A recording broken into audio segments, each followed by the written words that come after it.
നമുക്കിപ്പോൾ കൊച്ചി മെട്രോ ഉണ്ട്. എന്നിട്ടും ട്രാഫിക് വഷളാകുന്നു എന്നതിനപ്പുറം ഒരു മാറ്റവും കാണുന്നില്ല. അതെന്താ കാര്യം? മെട്രോയിൽ നിന്നും ഫോർട്ട് കൊച്ചിയിൽ ഇറങ്ങാൻ പറ്റില്ല. MG റോട്ടിലോ മഹാരാജാസിലോ ഇറങ്ങണം. അവിടെ നിന്ന് നടന്നോ ഓട്ടോ പിടിച്ചോ വേണം ഹൈക്കോർട്ട് വാട്ടർ മെട്രോ സ്റ്റേഷനിൽ എത്തണം.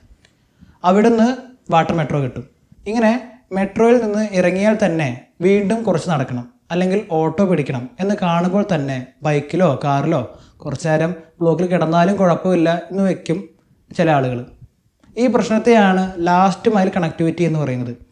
പൈസ ലാഭിക്കാൻ വേണ്ടി 20 രൂപ കൊടുത്ത് ബസ് ഇറങ്ങിയാലും പിന്നെയുള്ള ദൂരവും ഓട്ടോ പിടിക്കണം. അപ്പോൾ ചിലപ്പോൾ 60 രൂപയൊക്കെ കൊടുക്കേണ്ടി വരും. അത് വെച്ച് നോക്കുമ്പോൾ കാറിലും ബൈക്കിലും പോകുന്നതായിരിക്കും ലാഭം.